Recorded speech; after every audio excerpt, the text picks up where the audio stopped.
Assalamualaikum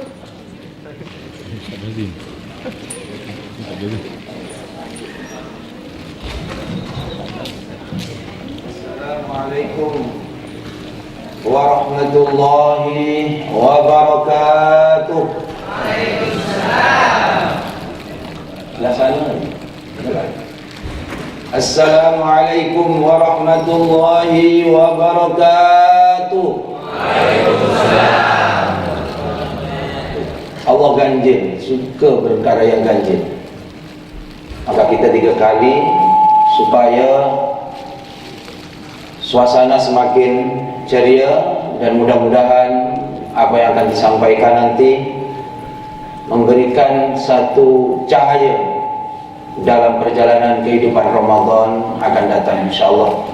Assalamualaikum warahmatullahi wabarakatuh. Bismillahirrahmanirrahim. Alhamdulillahi rabbil alamin. Wa bihi nasta'in ala umuri dunya waddin. Wassalatu wassalamu ala asyrafil anbiya wal mursalin Sayyidina Muhammadin wa ala alihi wa sahbihi ajma'in. Qalu subhanaka la ilma lana illa ma 'allamtana innaka antal alimul hakim. Rabbi shrah li sadri wa yassir li amri wahlul 'uqdatam min lisani yafqahu qawli bi rahmatika ya arhamar rahimin. Amma ba'd. Terima kasih kepada pembawa acara, kepada penganjur Majelis Cahaya Ramadan 2013 pada petang hari ini. Pertama-tama syukur kita kehadirat Allah Subhanahu wa taala di atas segala limpahan karunia-Nya, kesehatan dan kesempatan yang diberikannya, sehingga kita dapatlah melangkahkan kaki, menyempatkan waktu untuk hadir di majelis pada petang hari ini. Mudah-mudahan majelis pada petang hari ini selain menghibur kita dengan nada-nada yang telah didendangkan tadi, dalam masa yang sama juga akan mengisi rohaniah kita untuk persiapan menghadapi bulan Ramadan 1434 Hijriah tahun ini. Salawat dan salam mudah-mudahan tetap dicurahkan keharibaan baginda Rasulullah sallallahu alaihi wasallam, insan yang menjadi inspirasi kepada kita, menjadi role model bagi kita dalam apa jua kehidupan, dalam apa jua keadaan. Insan yang senantiasa kita harapkan bimbingannya dan syafaatnya kelak apabila kita menghadap kepada Allah Subhanahu wa taala. Hadirin hadirat yang dirahmati Allah Subhanahu wa taala, tanpa kita rasakan Ramadan akan menjelang tiba. Cahaya Ramadan hendak akan datang lagi.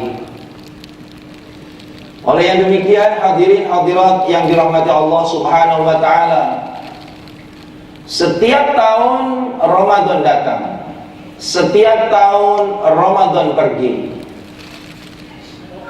Mestilah seharusnya apa yang kita rasakan, setiap perpisahan akan meninggalkan kesan yang baik. Oleh yang demikian, muslimin muslimat, hadirin hadirat yang dirahmati Allah Subhanahu wa taala, apa yang diberikan kepada saya tajuk pada petang hari ini adalah kepentingan Ramadan dan Lailatul Qadar.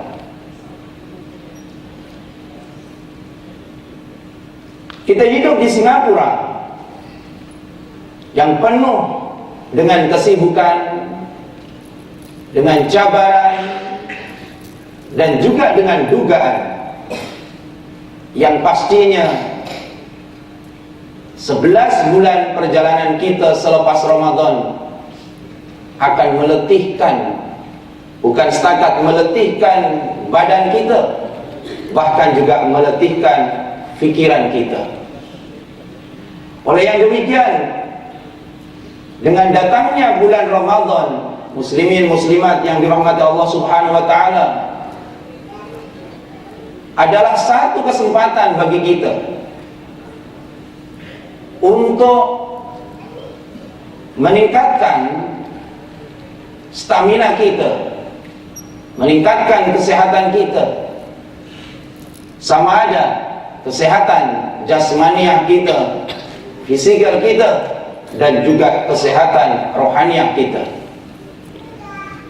Maka setiap perkara yang syariatkan oleh Allah Subhanahu wa taala mesti ada rahasia dan hikmahnya, ada kepentingannya.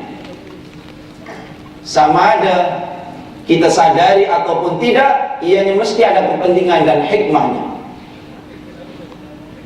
Maka di antara kepentingan Ramadan bagi kehidupan kita, pertama yang berhubung kait dengan kepentingan lahiriah kita, kepentingan fisikal kita.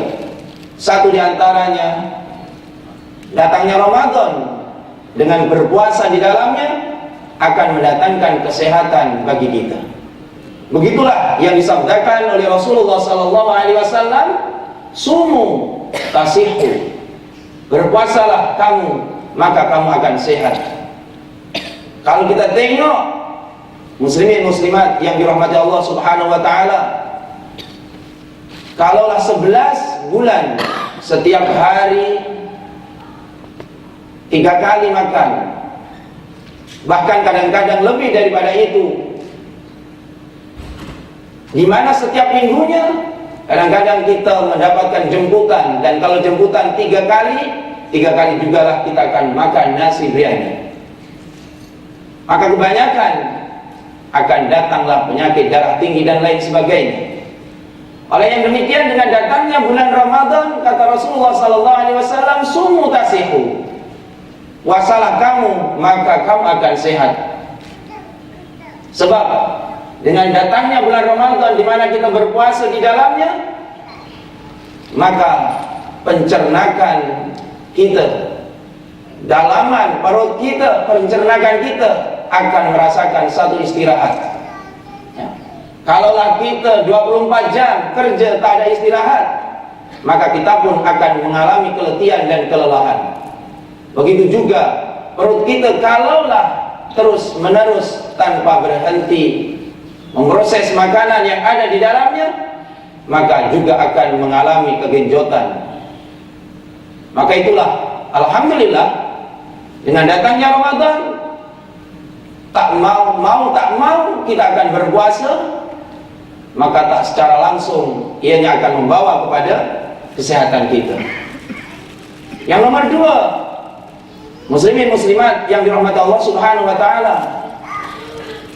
apabila di luar Ramadan, ya, apabila kita melihat orang meminta sesuatu, pertolongan, bantuan, agak-agaknya agak berat kadang-kadang kita nak memberikan bantuan.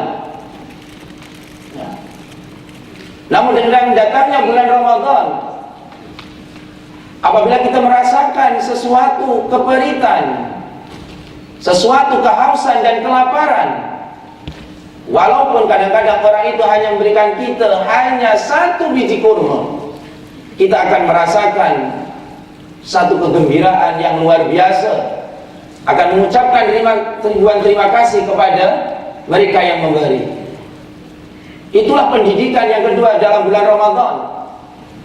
Maka dengan adanya perasaan seperti itu, maka kita akan juga dapat merasakan bagaimana keperitan saudara-saudara kita di luar sana yang setiap harinya mengalami kekurangan dan kekurangan. Begitulah juga keadaannya apabila seseorang mengalami kesakitan dan lain sebagainya, seperti apa yang dianjurkan pada petang hari ini. Salah satu tujuannya adalah untuk mengumpul dana bagi mereka-mereka yang berpenyakit kanker dan lain sebagainya, untuk membantu meringankan bebanan. Maka dengan datangnya bulan Ramadan, muslimin muslimat yang dirahmati Allah Subhanahu wa taala, Diharapkan 11 bulan selepas itu, apabila datang orang minta bantuan, maka kita pun akan menghulurkan mana yang termampu, karena kita pun akan merasakan satu kebahagiaan seperti apa yang kita rasakan dalam bulan Ramadan. Itulah diantara sedikit banyak muslimin muslimat yang dirahmati Allah Subhanahu wa taala. Apatah lagi dalam bulan Ramadanlah ukhuwah dan juga rezeki akan meningkat. Kalau kita tengok saudara-saudara kita dengan bazarnya, ya, siapa yang di luar Ramadan tak pernah ikut bazar, pada bulan Ramadan ikut buka, ikut jualan bazar Ramadan juga. Ini adalah merupakan apa yang dijanjikan oleh Rasulullah SAW, di mana pada bulan Ramadan rezeki akan bertambah. Namun di sebalik hikmah yang berhubung kait dengan fisik kita, tidak kalah pentingnya adalah hikmah yang berhubung kait dengan rohaniah kita, dengan keimanan kita. Begitulah sebab dikatakan oleh Rasulullah SAW, al-iman yazid wa yanqus. Iman kepada Allah ini naik dan turun, kadang naik, kadang turun. Maka dengan datangnya Ramadanlah satu kesempatan bagi kita untuk mengukuhkan keimanan kita kepada Allah Subhanahu wa taala. Sebab dalam bulan Ramadan itulah bermacam-macam amal ibadah digalakkan, di mana dengan meningkatnya amal ibadah, dengan meningkatnya ketaatan kita kepada Allah, tak secara langsung akan mengukuhkan keimanan kita kepada Allah Subhanahu wa taala. Wa rujjihat ziyadatul imani mimma tazidu ta'atul insani. Bahwa pendapat yang mengatakan iman akan berkurang dan akan bertambah, ianya adalah pendapat yang lebih dikukuhkan, yang lebih terpilih, di mana tambahnya keimanan disebabkan tambahnya ketaatan kepada Allah Subhanahu wa taala.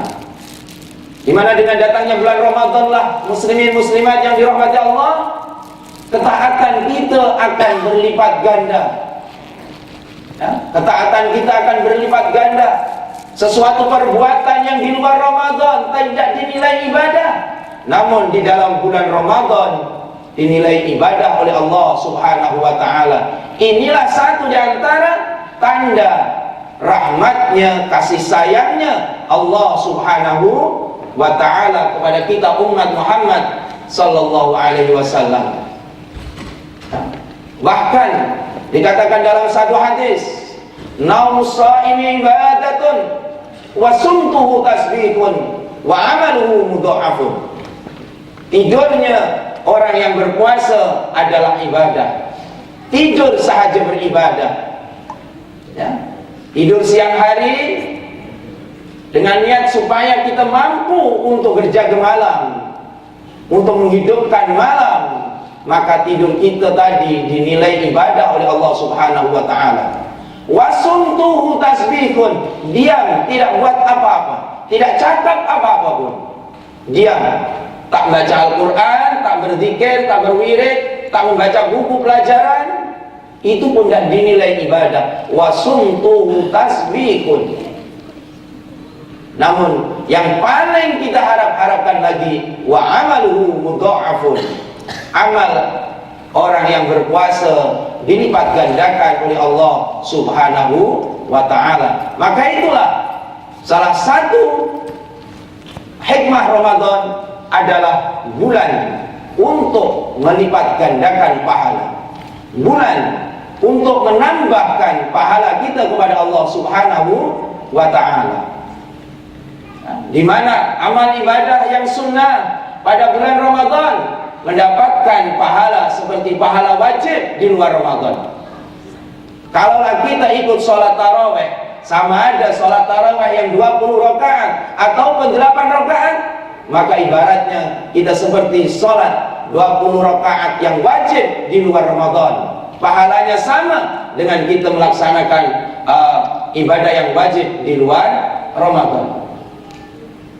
Apatah lagi khasnya adalah untuk ibadah puasa itu sendiri, di mana ibadah puasa adalah ibadah yang antara kita dengan Allah Subhanahu wa ta'ala. Hanya Allah lah yang tahu berapa banyak pahala yang dijanjikan oleh Allah Subhanahu wa ta'ala. Kalaulah ibadah yang lain mungkin hanya dilipat gandakan sampai 10, sampai 700. Namun bagi ibadah puasa, ianya akan dilipat gandakan oleh Allah Subhanahu wa ta'ala. Dikatakan dalam satu hadis daripada sahabat Abi Hurairah radhiyallahu anhu, katanya, kullu amali bani Adam lahu illa shaum, ya, semua amal anak Adam adalah baginya kecuali puasa. Di mana puasa ini adalah untuk Allah Subhanahu wa ta'ala. Dikatakan puasa ini adalah Allah sendiri yang akan membalasnya. Wa ana ajzi bih.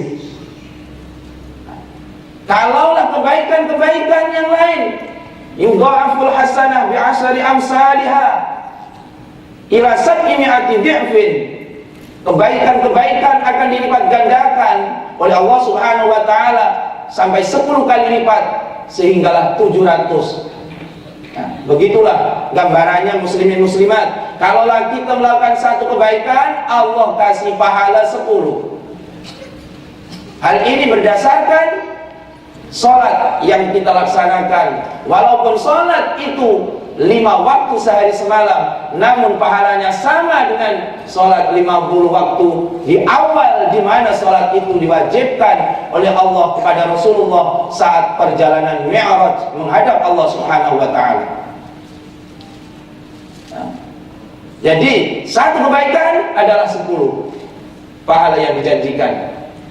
Ada juga satu kebaikan dijanjikan 700 kali lipat. Hal ini seperti menderma di jalan Allah Subhanahu wa ta'ala, membantu kepada sesiapa yang memerlukan di jalan Allah Subhanahu wa ta'ala. Itulah yang digambarkan oleh Allah Subhanahu wa ta'ala. Masalul ladzina yunfikuna amwalahum fi sabilillah kamasili habbatin ambatat sab'a sanabila fi kulli sumbulatin mi'atu habbah wallahu yudha'ifu liman yasha wallahu wasi'un 'alim. Begitulah gambarannya. Gambarannya orang-orang yang menginfakkan, mendermakan, yang memberikan sebagian hartanya di jalan Allah adalah ibarat orang yang menabur satu benih, di mana setiap benih apabila kita tabur, kita tanam, akan menumbuhkan 7 tangkai. 7 tangkai. Kemudian dari setiap tangkai ini akan menghasilkan 100 benih. Kalaulah $1 yang muslimin muslimat berikan derma pada petang hari ini contohnya, maka pahala yang dijanjikan oleh Allah Subhanahu wa ta'ala adalah 700 kali ganda, $700 nanti di hadapan Allah Subhanahu wa ta'ala. Illa shaum, kecuali puasa. Puasa berapa kali lipat ganda pahala yang dijanjikan oleh Allah? Itu adalah rahasia Allah Subhanahu wa ta'ala. Wa ana ajzi bih, kata Allah. As-shaumu li wa ana ajzi bih. Puasa untukku, maka akulah yang akan membalasnya. Maka itu adalah rahasia antara kita dengan Allah Subhanahu wa ta'ala. Kemudian muslimin muslimat yang dirahmati Allah Subhanahu wa ta'ala, yang tidak kalah pentingnya dengan datangnya bulan Ramadan, dengan puasa yang kita laksanakan dan juga qiyam yang kita kerjakan adalah dengan harapan keampunan daripada Allah Subhanahu wa ta'ala. Siapa di antara kita yang tak ada dosa? Siapa di antara kita yang tak ada dosa antara kita dengan Allah Subhanahu wa ta'ala? Semuanya bergelimangan dengan dosa. Sama ada kita sengaja atau tak sengaja, kita banyak dosa khasnya antara kita dengan Allah Subhanahu wa ta'ala. Maka dengan datangnya bulan Ramadan, muslimin muslimat yang dirahmati Allah, apabila seseorang itu berpuasa pada bulan Ramadan dengan percaya akan pahala yang dijanjikan oleh Allah, dan di mana dia melaksanakan puasa itu ikhlas karena Allah semata-mata, yang dijanjikan oleh Rasulullah, ghufira lahu ma taqaddama min dzambi, maka akan diampunkan dosa-dosa yang telah lalu. Alangkah rahmatnya, kasih sayangnya Allah kepada kita. Hakikatnya banyaklah perkara-perkara yang dapat membersihkan dosa kita, muslimin muslimat. Apabila kita berwudu, ya, kita membasuh muka kita, maka dosa yang dilakukan oleh mata, oleh anggota muka ini akan berguguran bersama dengan jatuhnya air sembahyang. Apabila kita membasuh tangan, maka dosa-dosa yang dilakukan oleh tangan juga akan berguguran. Begitulah seterusnya. Maka Allah Subhanahu wa ta'ala masih menunjukkan lagi kasih sayangnya, rahmatnya kepada kita, hanya setakat dengan berpuasa imanan wahtisaban, iman, percaya akan pahala yang dijanjikan oleh Allah seperti apa yang diterangkan tadi, dan juga ikhlas semata-mata karena mencari keridhaan Allah, maka Allah akan ampunkan dosa-dosa kita. Dalam masa yang sama, muslimin muslimat, Allah Subhanahu wa ta'ala masih lagi memberikan kesempatan kepada kita, yaitu dengan datangnya Lailatul Qadar. Mulai awal Ramadan dah banyak amal ibadah yang telah dilakukan, pengampunan yang telah didapatkan. Namun Allah masih memberi lagi kesempatan kepada kita. Mungkin mulai awal Ramadan kurang ambil berat, namun dengan datangnya 10 malam terakhir yang dijanjikan akan turunnya Lailatul Qadar, maka dikatakan dalam satu hadis Rasul sallallahu alaihi wasallam, "Man qama Lailatul Qadar imanan wa ihtisaban, ghufira lahu ma taqaddama min dzambi." Barang siapa yang qiyam pada malam Qadar, qiyam ini berarti menghidup-hidupkan, bukan setakat sholat taraweh, tapi mungkin melakukan kebajikan-kebajikan yang lain. Pada malam Qadar Allah ampunkan dosa-dosa yang telah lalu. Bukan setakat itu sahaja. Apa yang dijanjikan Allah, maka nilai ibadah yang kita laksanakan pada malam hari itu lebih baik daripada ibadah selama 1000 bulan. Agaknya yang hadir di sini ada yang sudah umurnya 1000 bulan. Tuan Haji Sawah Putih umurnya ada 1000 bulan, belum sampai.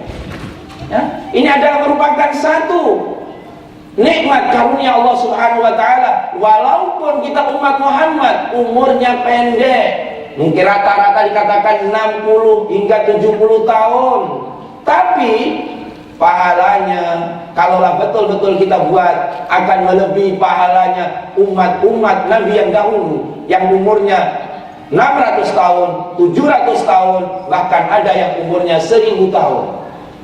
Tapi bagi kita umat Muhammad SAW, walaupun umurnya sedikit, tapi nilai ibadahnya kalau betul kita laksanakan, maka akan melebihi pahalanya umat-umat yang dahulu. Begitulah muslimin muslimat yang dirahmati Allah Subhanahu wa ta'ala. Maka dengan demikian ini adalah merupakan satu kenikmatan, satu rahmat, satu tanda kasih sayangnya Allah kepada umat Muhammad sallallahu alaihi wasallam. Kalau kita tengok Rasulullah sallallahu alaihi wasallam, kalau di luar Ramadan Rasulullah sallallahu alaihi wasallam nih qiyam pada malam hari, sholat malam sampailah bengkak-bengkak kakinya. Agak-agak kalau dalam bulan Ramadan macam mana pula?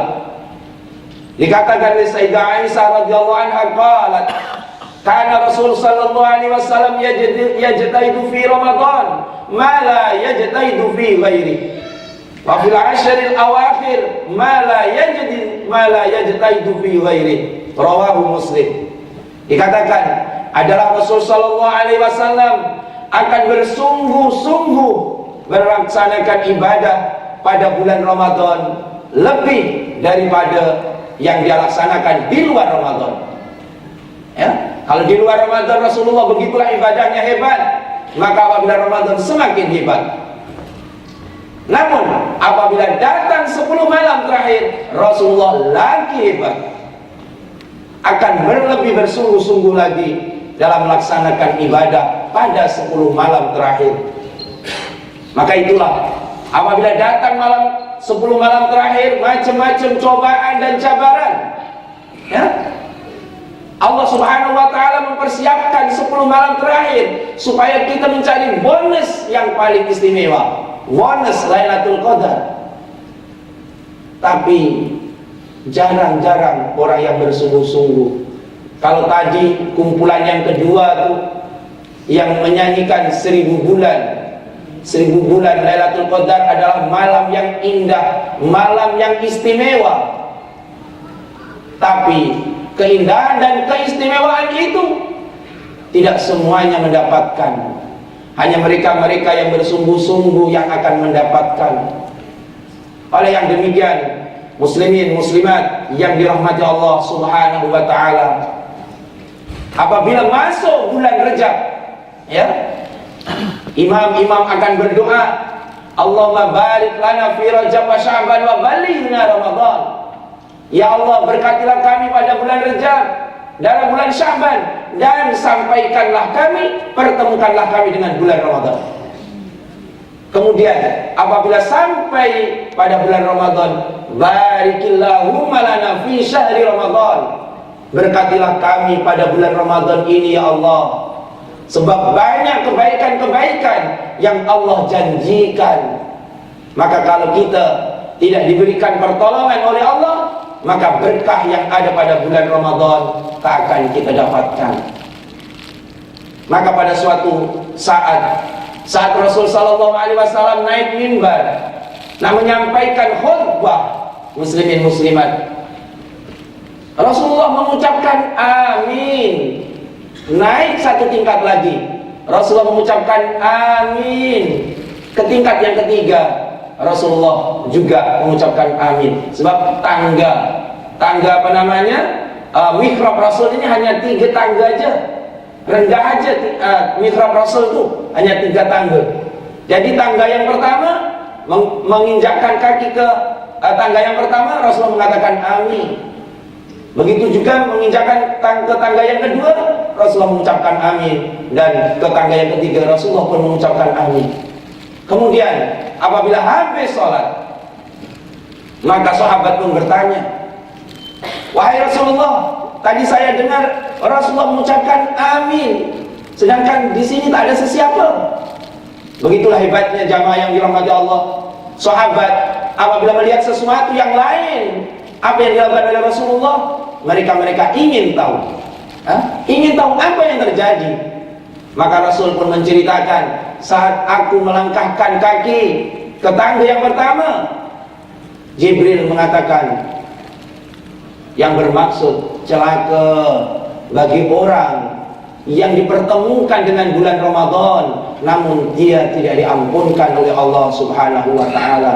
Celaka dan rugilah orang yang diberi kesempatan oleh Allah masuk dalam bulan Ramadan namun dia tidak diampunkan oleh Allah. Mungkin dia tak ambil kisah dengan Ramadan, mungkin dia tidak beramal langsung pada bulan Ramadan, mungkin bahkan langsung tidak berpuasa pada bulan Ramadan. Maka celakalah orang yang seperti itu. Yang nomor 2, dikatakan oleh malaikat Jibril, celakalah orang yang mendapati kedua orang tuanya, ya, dia masih memiliki kedua orang tuanya namun tidak menyebabkan dia masuk surga. Yang seharusnya orang tua yang uzur memerlukan bantuan, memerlukan sokongan, namun anak ini tak ambil kisah dengan keadaan orang tua, maka kesempatan yang seharusnya menjadi pintu surga bagi dia, dia tidak memanfaatkan. Dia tidak mendapatkan surga melalui mengabdi kepada orang tuanya. Maka ini juga anak yang celaka, kata Jibril. Maka amin Rasul mengatakan, ucapkan amin Muhammad, amin. Manakala amin yang nomor 3, kata malaikat Jibril, apabila ada seseorang yang nama kamu disebutkan Muhammad, kemudian mereka tidak berselawat kepadamu, maka dia juga akan celaka. Apabila kita mendengar nama Rasulullah sallallahu alaihi wasallam disebut, kita tidak mengucapkan Allahumma shalli alaihi, ya, maka digolongkan orang yang celaka. Dan inilah yang disifatkan oleh Rasulullah sallallahu alaihi wasallam, orang-orang yang bakhil. Orang-orang yang bakhil disebutkan dalam hadis ada 2 orang yang bakhil. Pertama, apabila mendengar azan tak mau menjawab. Nomor 2, apabila mendengar nama Rasulullah sallallahu alaihi wasallam, dia tidak berselawat kepadanya. Maka mudah-mudahan muslimin muslimat yang dirahmati Allah Subhanahu wa taala, walaupun singkat pertemuan kita pada petang hari ini, ya, akan memberikan satu natijah, akan memberikan satu motivasi untuk kita dalam kita menjalani ibadah Ramadan. Tidak lama lagi, 10 hari lagi Ramadan akan datang. Maka marilah untuk Ramadan kali ini kita akan mempertingkatkan mutu puasa kita dan juga mutu ibadah kita pada bulan Ramadan. Marilah kita berusaha melaksanakan yang terbaik-baik. Anggaplah Ramadan kali ini adalah Ramadan yang terakhir bagi kita. Mudah-mudahan dengan kesungguhan itulah, dengan kesungguhan kita berpuasa, dengan menjaga segala perkara yang merusakkan pahala puasa. Dalam masa yang sama kita mengisi Ramadan dengan segala aktiviti ibadah, ya, tolong orang pun ibadah. Kemudian kita boleh membaca apa-apa, membaca yang baik-baik, membaca Al-Quran apatah lagi yang sangat digalakkan, di mana dalam bulan Ramadan dinamakan Syahrul Quran. Ramadan adalah bulan Al-Quran, bulan di mana diturunkan Al-Quran, yaitu pada malam 17 Ramadan yang dinamakan malam Nuzulul Quran, turunnya Al-Quran. Mudah-mudahan dengan berbagai pahala yang dijanjikan pada bulan Ramadan, kita tidak mensia-siakannya, dan mudah-mudahan kita keluar dari Ramadan, kita benar-benar menjadi insan-insan yang bertakwa kepada Allah Subhanahu wa taala. Dan itulah matlamat dalam bulan Ramadan, matlamat puasa, la'allakum tattaqun. Mudah-mudahan kita menjadi insan-insan yang takwa, sebab hanya dengan takwa ianya menjadi modal kebahagiaan kita di dunia dan juga keselamatan kita menghadap Allah Subhanahu wa taala. Hadza wa afu minkum, itulah yang boleh saya sampaikan, mudah-mudahan ada manfaatnya. Amin amin ya rabbal alamin. Hadza wa afu minkum, wabillahi taufiq wal hidayah wal ridha wal inayah. Wassalamualaikum warahmatullahi wabarakatuh. Waalaikumsalam warahmatullahi wabarakatuh. Setinggi banggakan kita mengucapkan terima kasih kepada Ustaz Badrus Salam Abdullah Jaafar daripada Masjid Hasanah Tiban. Semoga kita mendapat taufik dan hidayah dari Allah Subhanahu wa taala di bulan Ramadan ini, insyaallah.